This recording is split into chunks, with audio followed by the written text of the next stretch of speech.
ఇప్పుడే జీ5 app download చేయండి. చూడండి మీ ఫేవరెట్ టీవీ షోస్ ఎప్పుడైనా ఎక్కడైనా. అభయ్ చూస్తే సాఫ్ట్, కానీ వైష్ణవికి అహంకారం ఎక్కువ. వీళ్ళిద్దరికి ఎంతవరకు మ్యాచ్ అవుతుంది?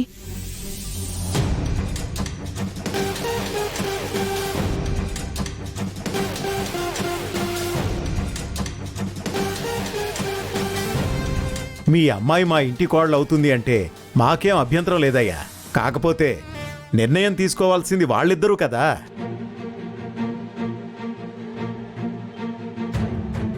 మా అమ్మాయికి మీ అబ్బాయిని చేసుకోవడం ఇష్టమేనండి.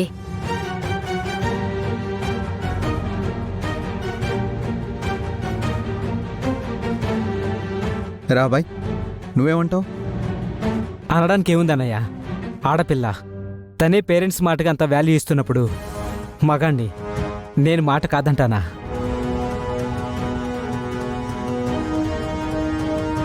అంటే వైష్ణవి కొంచెం స్పీడ్ ఎక్కువ, అబ్బాయి చాలా సాఫ్ట్. తనకెలా మాట్లాడాలో, ఎవరితో ఎలా ఉండాలో తెలియదు కాబట్టి వెంటనే కాకుండా కొంచెం ఆలోచించి నిర్ణయం తీసుకుంటే బెటర్ అని నా అభిప్రాయం. ఏమబ్బాయి? పర్లేదు వదినా, నేను అడ్జస్ట్ చేసుకుంటాగా.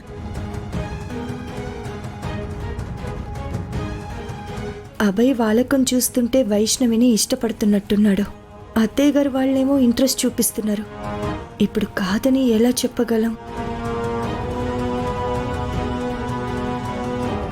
చూడండమ్మా, గతంలో మీతో అది బిహేవ్ చేసిన విధానం బట్టి మీరలా ఫీల్ అయి ఉండొచ్చు.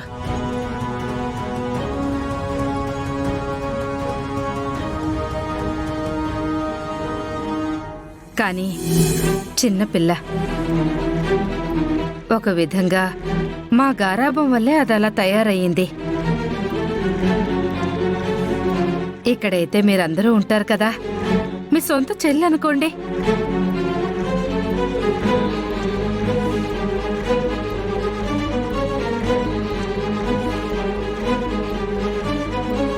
తెలియక ఏదైనా పొరపాట్లు చేస్తే మీరు చెప్పండి, సరిదిద్దండి. తను మార్చుకుంటుంది. అవునక్క, నా పద్ధతి నేను మార్చుకుంటాను. మీరు ఎలా చెప్తే అలా వింటానక్క.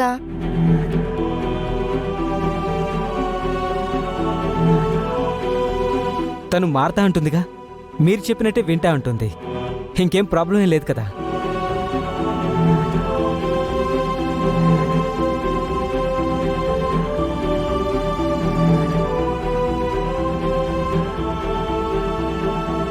అబ్బాయి, నీ ఎగ్జైట్మెంట్ ఏంట్రా?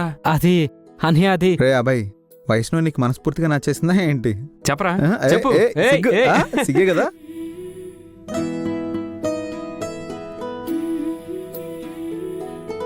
నచ్చింది కదా? ఇదిగో మనోళ్ళో పెళ్లి కాకుండానే అమ్మాయిని వెనకేసుకొచ్చేస్తున్నానంటే ఆ మాత్రం అర్థం కావట్లేదు మీకు? అయితే ఇంకే పంతులు గారిని పిలిపించి పెళ్లి ముహూర్తాలు పెట్టించి పెళ్లి బాజాలు మోగించండి. అంతే.